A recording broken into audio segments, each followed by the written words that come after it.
everybody. Thank you very much for joining us this afternoon for our 1 hour lunch and learn on tree failure and storm cases. Great to have you here. For those of you who are joining live, then hi, great to have you here with us. Hope you enjoy your lunch as you're listening to the speakers. And for those of us that are watching us on catch up, thank you very much for clicking on this video to learn a little bit more about storm claims. Right, I thought I'd just do a quick hello to introduce the speakers. So we've got 4 speakers for you today, the running order of which is, first of all, we have Anthony Byers, who's joining from Zurich Resilient Solutions. He'll be talking about risk and managing risk from trees from an insurer's perspective. Then second, we have Kieran Hart, an arboriculturalist and owner of Tamla Trees. Kieran will be talking to us about tree inspections. Then third, you've got me doing a little bit of a lowdown on case law around storm damage and tree failure claims. And then to finish off, we've got Dr. Tim Fairwell, who will be talking to us a little bit about climate change and how things may look set to change with the climate. When we finish off, then we'll have a little bit of time for Q&A. You'll all have noticed that you're automatically on mute with your cameras off because this is a webinar. So if you've got any questions, please put them into the chat box, into the Q&A, because we'll be fielding those questions at the end and answering those that we can. So without any further ado, I will hand over to our first speaker, who is Anthony Byers from Zurich. Anthony, reveal yourself. Good afternoon, everyone, and thank you very much, Sarah. As Sarah has noted, I'm Anthony Byers. I'm a liability risk consultant working for Zurich Resilient Solutions. And what I'd like to talk to you today about is tree risk management in the context of storm damage. So this short presentation, we're going to look at the impact of storms on tree risk management planning. When it comes to planning, I always like to think of the analogy of driving your car. If you drive your car and you only look at the mirrors, you're going to be involved in a crash. Proactive risk management is so important when it comes to tree risk management. That's why it's always important to ensure that you're looking ahead, you're understanding what could affect you, what could go wrong, and that you have the best resources and plans in place to ensure that you can react to an event when it does occur. The first thing that we would look at when it comes to the current context of tree risk management is we do have in the past had the ability to effectively wait for a complaint to come in before we react to it. However, nowadays with the named storm events that are coming up, we're less likely to actually have that to fall back on. We are more likely to be expected to have plans in place and to put actions in place when we know that a storm is coming. And also, we do like to look at how we can optimize this process to ensure that we're doing the maximum we can while still being reasonable in our approach. The first thing that we would suggest is to have a strong strategy and policy in place. So building the strategy and policy that supports a reasonable reaction to storm events is massively essential. When it comes to the pre-storm, when you know that storms are coming, it's essential to understand who you're going to have to react to inspections and to carrying out remedial work. You also need to think about what training is required for those individuals, as well as what documentation exists. Because I do work within an insurer, documentation is massively important to us. So when it comes to claims defensibility, documentation is key. If it's not written down, you effectively don't have proof that it ever happened. Therefore, there will be quite a few times where I refer to documentation and its importance throughout this. Post-storm. Once the storm actually occurs, you do need to monitor your progress and your actions that you take and be able to triage areas required for further assessment or for immediate work. And again, you need to document the decisions that you are making. Again, when it comes to understanding the areas where storm damage has occurred, this is massively important when it comes to ensuring that you're doing what's right with the resources that you have. You may find that a tree falls within a low occupancy or low risk area. It may be more appropriate to make safe the site rather than actually carry out any desired works. And again, This all comes from having an effective plan in place that allows you to understand what areas you have under your area of responsibility and what appropriate responses you would then engage with. Part of the reason this call came about and this webinar came about is after Storm Darragh. It's a fascinating storm, and as myself, if none of you have guessed, I am from Scotland. I don't have a very strong Glaswegian accent, but I'm a Glaswegian. However, the Storm Darragh struck us very heavily in Scotland, especially around the Central Belt, and it had a similar effect in Ireland, Northern Ireland specifically. The amount of storm damage I saw there was really unprecedented. We haven't had a storm like that in the last 10 years. However, we have had similar storms and storms which have followed up. And what we do find now is we are getting more advanced notice of these storms. For Storm Darragh itself, there was nearly 10 days that we had in advance notice that a heavy storm was going to come, and all the conditions were right. That would mean that we would have to have a reasonable expectation that a reaction would be needed. Did every organisation, did every local authority have the appropriate response in place? I don't think so, because there was a lot of struggling to actually get out and to understand the impact and where trees had fallen. And again, that goes back to the policy and strategy argument that I made earlier. If you don't have effective planning in place, you're going to increase your workload phenomenally when it comes to reacting to storm damage when it occurs. When it does come to storm damage, when we talk about tree risk management, we tend to talk about ground movement and subsidence an awful lot. However, over the last 5 years, I have looked at claims that have occurred that involve trees of all types. And one thing that I did find, what did surprise me, was actually storm damage itself is still our most costly type of damage. We do reserve quite highly for ground movement, for subsidence. However, when we start looking at the amount of claims that we actually end up paying out on, storm damage very quickly overtakes the ground movement and the subsidence. So the total cost is significantly higher.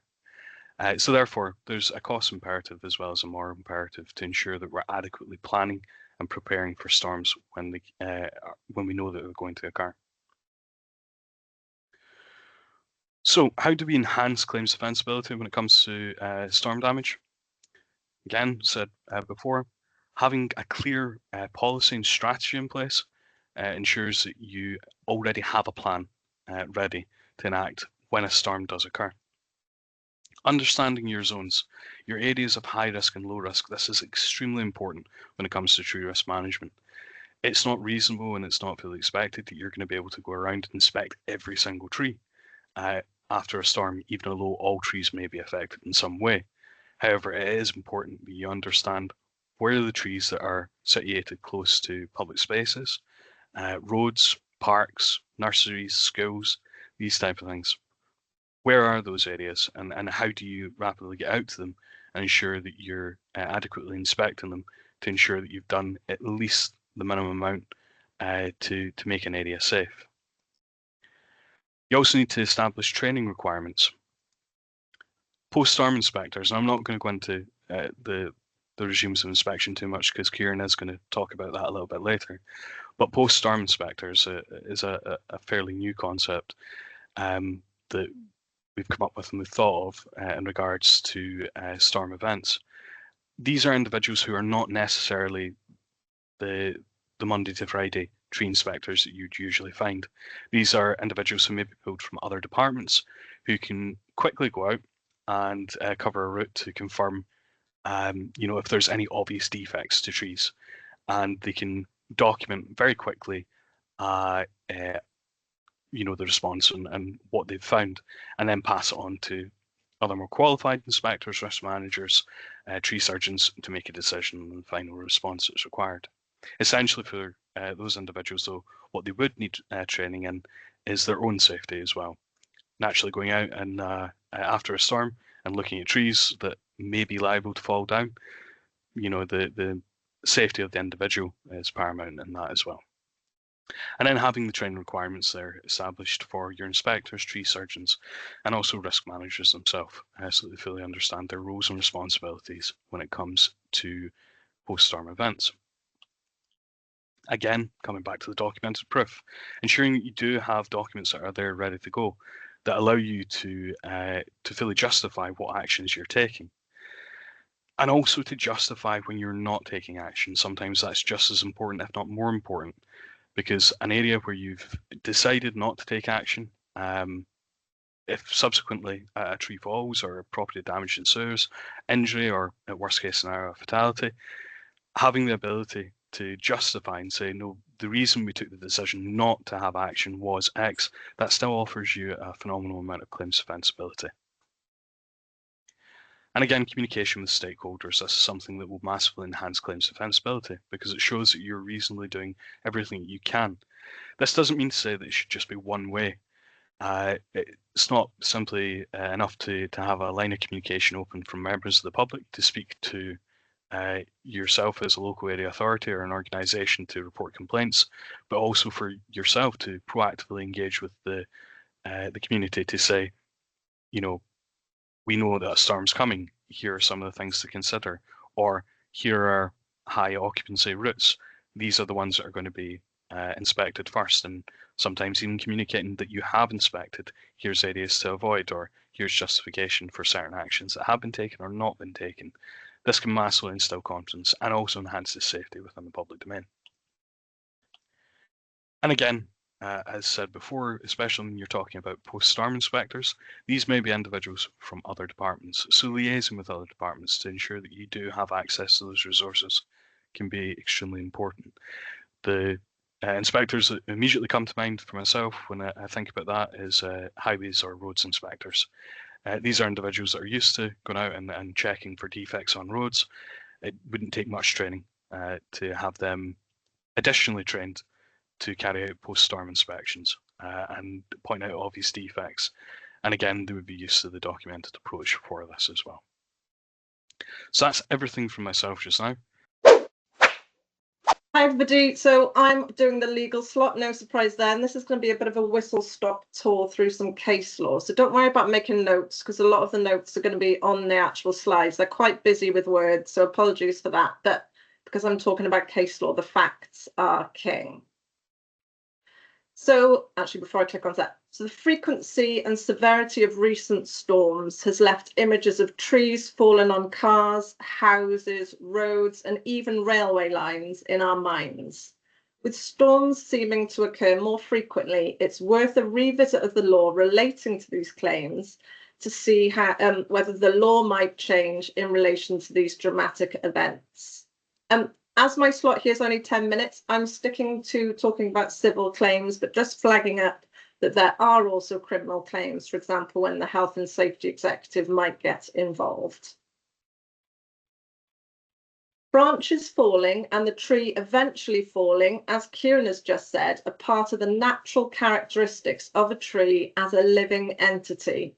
However, where there is a failure and that causes damage to people or property, there's a possible legal claim against the tree owner. Where storm events are getting more frequent, are these legal claims going to increase in number too? Well, the starting point with case law is to go back to basics in relation to legal tests. In civil law, these claims brought are likely to be in negligence, nuisance, and under the Occupiers Liability Act. Even before we get to the negligence case of Donahue and Stevenson in the 1930s, there was the case of Noble and Harrison in 1926. In that case, there were injuries caused from a falling branch, with the branch falling as a result of a hidden defect. The court found the tree owner not liable, setting out that the landowner is, quote, not expected to act as the insurer of nature. And you see that phrase used in later case law.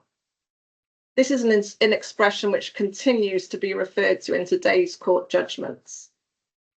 For the purpose of all of these claims, the legal duty is similar. It goes all the way back to the old negligence principles in the 1932 case of Donahue and Stevenson, That was the snail in the ginger beer bottle case, where the court found in that case that the duty of care in negligence is to take reasonable care to avoid acts or omissions which you can reasonably foresee would be likely to injure your neighbour.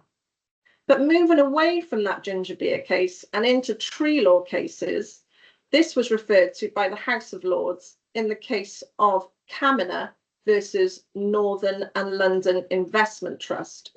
This is a House of Lords case, so they are, the top dogs. So in that case, the claimant sustained injuries from a fallen branch. The question asked of the court was whether the defendant was negligent as the tree in question had not been inspected. This went all the way to the House of Lords, who held that the defendant was not liable as the defect that led to the failure was hidden from view and would not have been picked up on an inspection. The court reiterated the Donahue versus Stevenson duty of care and held that the tree owner had adhered to the standard of conduct to be expected from a reasonable and prudent landowner and was not found liable. Moving away again from tree cases and into the old case of Leakey versus National Trust. This is a 1980 case and involved a landslip. Now, this case introduced into law the notion of a measured duty of care. In that case, soil had slipped from the defendant's land to the claimant's land, and the court set out that there's a general duty on occupiers in relation to hazards occurring on their land, whether those are natural or man-made. The duty is to do that which is reasonable in all the circumstances and no more than what, if anything, is reasonable to prevent or minimise the known risk of damage or injury to one's neighbour or their property. All a bit of a mouthful, but it's very much that balancing act. A measured duty of care, the standard of care under the measured duty, takes into account the specific subjective circumstances of the defendant. A few cases applying this measured duty of care show 7 cases in which the defendant tree owner was held to be liable, and not liable, and 2 where they were liable. Now, this is not an exhaustive list, but I'm going to go through them. So these are the cases which have been reported where the tree owner was not found liable. And keep an eye out and see whether you see any commonalities amongst these cases. Right, so kicking off with them. We have got to start with McClellan versus Forestry Commission in 2005. In this case, we had a tree which collapsed onto a woodland path, and the Forestry Commission were found not liable as there was a low level of risk with low level access and the absence of any obvious signs that the tree was problematic during inspections, although those inspections were casual. Next, the following year, in Corkett versus Wilson, a branch fell and hit a car. The tree was regularly, but again, informally inspected and inspected within 12 months of the incident. The defendant was found not liable as the branch failed due to a non-visible defect. Again, the National Trust in Bowen versus National Trust in 2011. School children sheltering under a tree and a branch fell and killed a child. The court found there was no breach by the National Trust as they only had a duty to take reasonable care and to provide reasonable safety to visitors. This was a medium risk zone and inspections were carried out every 2 years. Micklewright and Surrey in 2011, the decay in this situation of the tree was internal. Even if an inspection regime had been carried out, it would not have revealed the tree's condition, and it would have been unlikely to prompt the appointment of an ARBO, although it was accepted that an ARBO would have diagnosed the condition had they been instructed. And a critical case here, Stagecoach and Hind in 2014. I say critical because the court took the opportunity to reiterate 4 of the main points. So in this case, this involved tree in the ownership of an individual. So an ash tree from the defendant's garden fell across a train track. The defendant was found not liable, with the court setting out the principles in these cases in 4 points. So these are worth bearing in mind. This is a good reiteration. So the first one being that the owner of the tree owes a duty to act as a reasonable and prudent landowner. This meant that the landowner has a duty to act where there is a danger which is apparent to them. Remember that measured duty of care from Leakey. And then thirdly, a reasonable and prudent landowner should carry out a preliminary or informal inspection on a regular basis. And this may extend to fuller inspections by a qualified arborist, such as where a potential problem is revealed or particular risk perceived. And then finally, for the resources available to the landowner may be relevant, such as where the landowner has particular knowledge about trees. Again, that measured duty. Another couple of cases here. I'll skip over Parker. We've spoken about the National Trust quite a bit. Let's go to Hoyle in Hampshire. This is another one that you're probably all familiar with. So in 2022, a cherry tree fell onto a car, an allegation of negligent tree inspections. The tree was inspected twice within the 16 months before the incident, and the finding was that the tree had no visible signs of decay, and its failure was due to a combination of wet ground, asymmetrical growth, and high winds. The inspections were found to meet professional standards, and no competent inspector would have identified the tree as an immediate risk.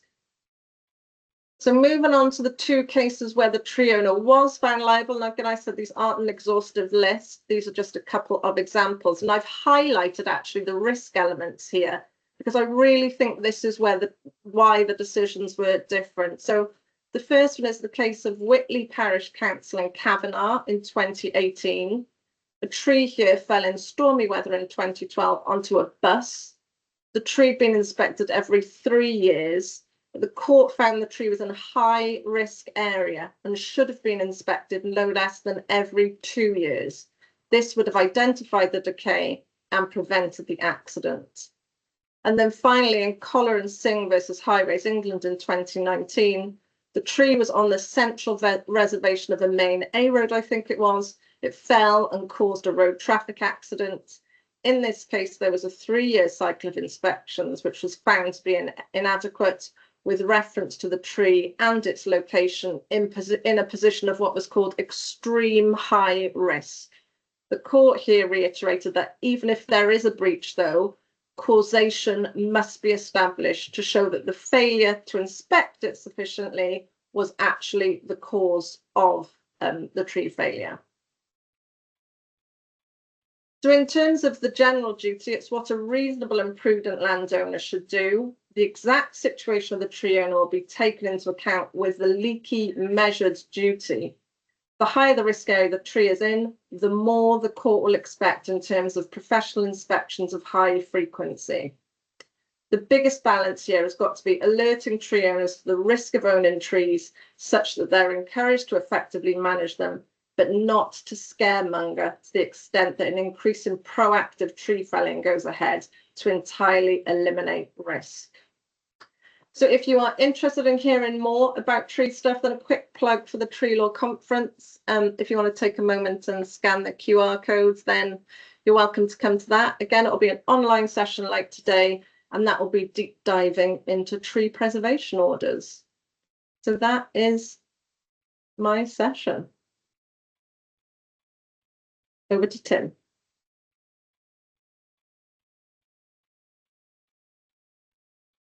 All right. Hopefully you can see my slides. Give me a thumbs up if you can, please. Excellent. Thank you very much. All right. So we've spoken a bit, well, quite a lot about trees today. We're going to move on a bit and look at how trees and ground conditions and weather conditions all play together and cause other issues for properties in our areas. So I'm Tim Farewell.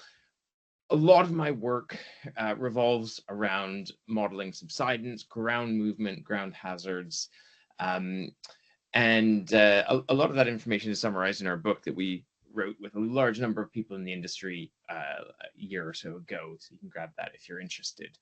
But really what we're talking about today is the overlap between trees, which we've covered, how trees in proximity to a vulnerable structure like a house with different foundation depths on a shrinkable clay soil, when you have a hot, dry summer, this can lead to ground movement, to subsidence. And as we're going through this talk, we're going to look at some of these factors, how we can understand them better and get a sense of the risk that trees and ground conditions together cause to buildings. So first of all, we're going to look at soil conditions. There's about 1,000 different soil types in the UK, but here are 3 examples of soil, and you can see that they respond differently when water is present. So sand in the middle washes away, and this clay loam on the left-hand side, you can see it start to expand as it absorbs water into that, the matrix of the soil. So in summertime, this is effectively what happens. We call this a shrinkable clay soil, and you can see it's starting to lose water and shrink. So imagine that you have a tree in close proximity to a house, extracting water from the soil. That soil, that clay soil, will shrink. So when we're looking at ground movement types, there's a range of different types of soil movements which can lead to damage to a property. The most common and most important is clay-related shrinkage and swelling, which we see quite a lot in the southeast, London in particular. But what we're seeing, particularly in my work with the utilities, is those ground movements are moving more and more northwards as our climate is getting hotter and drier in the summer. I think Sarah spoke about landslides, other types of ground movements as well. Some of these are also impacted by climate change, as we will see through this presentation, but the predominant change which is coming is an increase in this clay-related shrinkage and swelling. So when we're looking at how this impacts on a property, it's all around differential movement, part of the property moving downwards more than another part.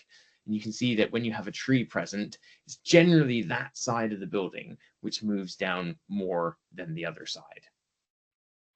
What does this look like in real life? Well, here are some examples where we've got cracks in the building as a result of subsidence. Sometimes they can be quite small, and sometimes they can get really quite scary to the point when you have something like this and you're like, well, we've got to really knock that down and start again.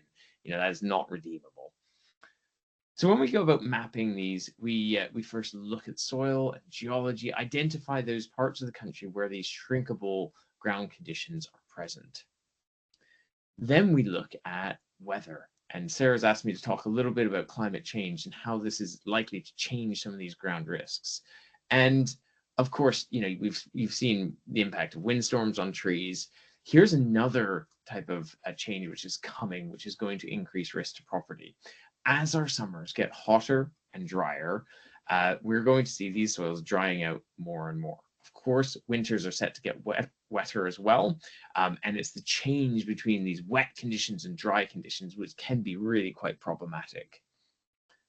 When I started mapping and modeling subsidence, we would always refer to 1961 to 1990 as the kind of the climate baseline. This is, standard climates for the UK. In the last 30 years, you can just see how much our climate has already changed. Climate change is not something which is coming in the future. It's already here. We are already in this period of change. Look how much hotter it is now in an average August compared to as it started out. And this is as a result of our emissions into the atmosphere. So, you hear a lot about carbon dioxide being a bad gas. And I just like to, almost counter that for a second and controversially say it's a good gas. It's like a cozy jumper around the earth. It keeps us warm. Without carbon dioxide, we would all die. We would all freeze. It is a wonderful insulator. Now, the problem is, of course, that we have just added layer upon layer upon layer of these cozy jumpers. And every time we jump on an airplane or eat beef or lamb, these high carbon foods, we are adding another layer, another sweater to the earth. And this is not new science, right? This was known in the 1980s. Margaret Thatcher, whatever you think of her, gave a really good speech, I think in 1989, 1990, something like that, to the UN. And she called for a unified response from global leaders to this catastrophe that was already being observed. And so at this point, they all came together and made plans to respond to this climate change crisis. And this is exactly what has happened. Nothing. We've continued to emit carbon dioxide at an ever increasing rate since that point. So our approach, our response as through politics have been really relatively limited. But there are some really encouraging signs now from local councils and forward-thinking organizations taking the mantle where national governments have failed. So that's encouraging. But this is the situation we're in at the moment. We've had a bit too much of a good thing, too many jumpers on, and the response of this is, of course, global temperature change is unprecedented. Really, it is. The last couple of years we've seen surface sea temperature breaking record upon record, as well as global surface temperatures, marine and land. And the problem with this is that we've kind of effectively reached a tipping point. This is 2023. This is not just a fraction of a degree higher. We're talking about things fundamentally changing in the regulation systems of the Earth. So when we're looking at this number about 1.5 degrees Celsius, the Paris Agreement is trying to keep us within this. I think we've actually passed that now, and we're starting to see the impacts. And you guys, as either in the insurance industry or county councils, you're starting to see these impacts on an annual basis. Obviously, deaths, thousands more deaths when we have heat wave events, droughts. So I do a lot of work with water companies and helping them build resilience into those networks so that water keeps flowing in these hot, dry conditions, but also damage to properties. When we have these hot, dry years like 2018, 2022, we see large numbers of summer bursts and also damage to properties through subsidence claims. And this is set to continue. So a lot of the models that I build use these 4 scenarios of, you may have heard of them, RCP, or representative concentration pathways, where the green line is if we all stop flying everywhere and eat a much more sustainable diet. And the red line is effectively if we carry on as we are. And it was only around Christmas time this year, I thought, well, let's see how we are doing. Which of these scenarios are we on track for? And you can see this is the Mauna Loa Observatory, and you can see the seasonal changes in carbon dioxide each year. But effectively, we're tracking between the 2 worst scenarios at the moment. So a lot more action is required if we want to avoid the worst of what is coming in terms of climate change.